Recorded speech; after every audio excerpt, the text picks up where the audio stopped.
Anuncio del ángel Gabriel a María. En la ciudad de Nazaret vivía una joven mujer llamada María. María estaba comprometida para casarse con un carpintero llamado José. Un día el ángel Gabriel visitó a María. «Tú has recibido el favor de Dios, el Señor está contigo», le dijo. Ella se perturbó porque no estaba segura de qué estas palabras significaban. El ángel le dijo que no tuviese miedo, porque él había sido enviado por Dios. El ángel procedió a decirle que Dios la había escogido para que tuviese un bebé y que su nombre sería Jesús. El ángel le dijo que el bebé será muy especial. Él será un gran hombre y su reinado no tendrá fin. Así que al santo niño que va a nacer lo llamarán Hijo de Dios, le dijo. María se arrodilló ante el ángel Gabriel y le dijo que ella obedecería a Dios y haría lo que Dios deseaba con esto. El ángel la dejó. Concepción de Jesús. Dios siempre había querido que el Hijo unigénito naciera de una mujer virgen, y esa es una de las razones por las cuales elige a María. Jesús fue concebido por obra y gracia del Espíritu Santo, es decir, la Virgen María concibió al Hijo eterno de Dios en su seno por obra del Espíritu Santo y sin la colaboración de varón. Nacimiento de Jesús. Después de que María y José habían llegado a Belén, María da a luz a Jesús en un pesebre, ya que era lo único que habían podido conseguir en su estadía allí. Él nació entre animales que le ofrecían calor y adorado por 3 reyes del oriente que le llevaron de regalo oro. En ese mismo momento, un grupo de pastores descansaba con su rebaño de ovejas cuando de repente ven una luz brillante, y era un ángel que anunciaba el nacimiento del Hijo eterno de Dios, Jesús. Este ángel les explicó cómo llegar al establo donde el niño había nacido, y estos van para allí. Cuando llegan, se arrodillan ante el niño y lo adoran. Huida de Egipto. Es de noche, 2 caravanas se deslizan entre las sombras de las afueras de Belén, en direcciones distintas, en huida. Una es de los magos, que avisados regresan a su país por otro camino. La otra es de la humilde familia nazarena, se van también, huyendo. José, mientras dormía, ha sido despertado por un ángel. Tras escuchar al ángel, cree y se levanta, obedeciendo los planes que le dicta el cielo. Toda su disposición la tenía ante Dios. José marcha derecho, erguido su cuerpo a pesar del dolor. Obedece, pero sabe el motivo del viaje. Es muy posible que María se deje llevar sin saberlo. José, para no alarmarla, calla y sin la duda, la causa de tan inesperada expedición. Ella va y no sabe por qué. Vida pública desde su niñez. Según conocemos por las Sagradas Escrituras, Jesús fue concebido por obra y gracia del Espíritu Santo. Con esto se quiere explicar que la intercesión del Espíritu Santo para que la joven María, madre de Jesús, quedase encinta del Hijo de Dios, y como el Hijo de Dios no podía habitar en un cuerpo de una pecadora, ella nació sin pecado alguno, llamándola así Inmaculada Concepción, librándola del pecado original con el que nacemos todos. El niño Jesús por fin nace en el portal de Belén y pasa su infancia y juventud en Nazaret, en Galilea. Se dedicó a ayudar a su padre José en la carpintería y también pasó tiempo estudiando las tradiciones judías de la época. Tal era su curiosidad, que queda reflejado en la Biblia, que acudía al templo de manera asidua para poder hablar con su padre e intercambiar ideas religiosas con los entendidos en la materia. Fue a los 12 años cuando, desesperados, los padres de Jesús le buscan y consiguieron hallarle en el templo. Jesús fue con sus seguidores a Jerusalén para celebrar allí la fiesta de Pascua. Entró montando un asno para que se cumplieran las palabras del profeta Zacarías, y fue recibido por una multitud y aclamado por sus discípulos como rey. Esta entrada se lleva a cabo unos días previos a la última cena, marcando el comienzo de la pasión de la vida de Jesús.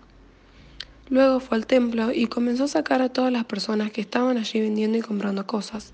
Derribó las mesas y tiró los cajones de los que vendían palomas y dijo: Dios dice en la Biblia, mi casa será llamada casa de oración, pero ustedes la convirtieron en una cueva de ladrones. Luego algunos ciegos y personas que no podían caminar se acercaron a Jesús y él los sanó. Cuando los sacerdotes y quienes estaban a cargo del poder político se enteraron de esos milagros, se enojaron mucho. Entonces Jesús salió de Jerusalén y pasó la noche en el pueblo de Betania. La gente comenzó a enterarse de estos milagros y a admirarlo, por lo que Jesús comenzó a enseñar a la gente en el templo. Esto no le gustó a los sacerdotes y los líderes del país, y comenzaron a cuestionar su autoridad para hacer todo eso. Pero Jesús se negó a responderles, y como respuesta les aseguró que quienes entraron primero al reino de Dios serían los que obedezcan y no ellos. Entonces los sacerdotes y fariseos quisieron apresarlo, pero no se atrevieron por miedo, ya que la gente pensaba que Jesús era un profeta. Un día, cuando Jesús terminó de enseñar, le dijo a sus discípulos que dentro de 2 días, en la fiesta de Pascua, él sería apresado y moriría crucificado. En esos días, los sacerdotes y los líderes del país se reunieron y se pusieron de acuerdo para ponerle una trampa a Jesús, apresarlo y matarlo. Ese mismo día, Judas Iscariote fue a ver a los sacerdotes y les preguntó cuánto le pagarían si él los ayudaba a atrapar a Jesús. Ellos le ofrecieron 30 monedas de plata y Judas aceptó. Luego, cuando los discípulos le preguntaron a Jesús dónde quería pasar la fiesta de Pascua, él les respondió que quería celebrar con ellos porque sabía que iba a morir.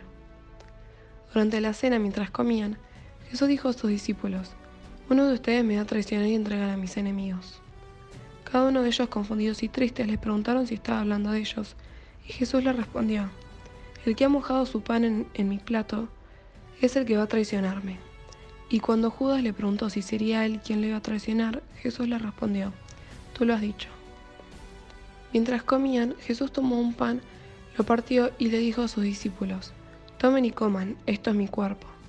Después, tomó una copa llena de vino y le dijo a sus discípulos: «Beban, esto es mi sangre». Después de cenar, Jesús se dirigió al monte de Olivos a rezar, acompañado de 2 apóstoles para rezar con él, pero se quedaron dormidos. Más tarde, seguido de soldados y gente con espadas y palos, apareció Judas Iscariote, quien entregó a Jesús para que sea arrestado. Lo llevaron frente al sumo sacerdote, los líderes del país y los ancianos, quienes buscaban una prueba falsa para poder condenarlo a muerte, pero no la encontraron, a pesar de que hubieron varios falsos testigos. Hasta que Jesús dijo que él era Cristo, el Hijo de Dios, y el sacerdote dijo que se merecía ser condenado a muerte por blasfemia. La mañana siguiente, los sacerdotes y ancianos del pueblo lo ataron, se lo llevaron y se lo entregaron a Poncio Pilato, el gobernador. Cuando Judas se enteró de esto, sintió mucha culpa y fue a devolver sus 30 monedas de plata, pero como no se las aceptaron, arrojó las monedas y se ahorcó. Mientras tanto, Jesús fue llevado con el gobernador, quien durante la fiesta acostumbraba a soltar a un preso que la gente eligiera. Cuando llegó la multitud, Poncio Pilato les preguntó a quién querían que suelte, a Barrabás, otro preso, o a Jesús, y todos estuvieron de acuerdo en soltar a Barrabás y ejecutar a Jesús. Entonces Poncio Pilato se lavó las manos diciendo que él no sería responsable por la sangre de Jesús. Soltó a Barrabás y entregó a Jesús para ser crucificado. Los soldados golpearon a Jesús con látigos. Le pusieron un manto púrpura, hicieron una corona de espinas y se la pusieron en la cabeza. Se rieron de él y le escupieron. Dijeron que era el rey de los judíos. Mucha gente siguió a los soldados mientras llevaban a Jesús a un cerro cerca de Jerusalén. Lo obligaron a cargar su propia cruz. Le clavaron las manos y los pies a la cruz y la levantaron. Jesús oró y le pidió al Padre Celestial que perdonara a los soldados que lo habían crucificado porque ellos no sabían que él era el Salvador. María, la madre de Jesús, estaba de pie cerca de la cruz. El apóstol Juan también estaba allí. Jesús le pidió a Juan que cuidara de la madre de él, y Juan se la llevó a su casa a la madre de Jesús. El Salvador sufrió la cruz por muchas horas. Finalmente su espíritu dejó su cuerpo y murió. Cuando murió hubo un terremoto que rompió grandes rocas en pedazos. Una cortina del templo, llamada velo, se partió en 2. Los soldados romanos sintieron miedo. Uno de los discípulos de Jesús bajó el cuerpo del Salvador de la cruz y lo envolvió en un lienzo y lo colocó en una tumba, la cual la pusieron en un sepulcro que taparon con una piedra muy grande para cubrir la entrada. 3 días más tarde, fueron unas mujeres a la tumba. Estas encontraron que la piedra había sido movida y que la tumba estaba abierta. Dentro de ella había un ángel que les dijo: «No tengan miedo, Jesús ha resucitado. Díganle a sus discípulos que vayan a Galilea a encontrarse con él». María Magdalena fue a buscar a Pedro y a Juan, y ella les dijo: «Alguien se llevó el cuerpo de Jesús». Pedro y Juan fueron corriendo a la tumba. Cuando vieron que estaba vacía, volvieron a su casa. Después María volvió a la tumba. Allí dentro vio 2 ángeles y les dijo: no sé dónde han llevado a mi señor. Entonces vio un hombre y ella pensó que era el jardinero. Le preguntó: Señor, dime dónde lo has puesto. ¿Cuál es su nombre?, respondió el jardinero. María. Ella se dio cuenta que era Jesús. Ella dijo: Maestro, y se agarró de él.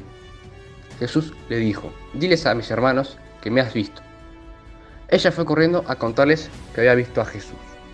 Más tarde, 2 discípulos iban desde Jerusalén a Emaús. En el camino, un hombre se les apareció y los discípulos dijeron que no creían que Jesús había resucitado. Los 2 discípulos se fueron a Jerusalén.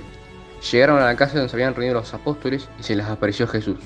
Al principio no creían que fuese él, pero les dijo: tóquenme mis manos. Estaba escrito que el Cristo se levantaría de entre los muertos.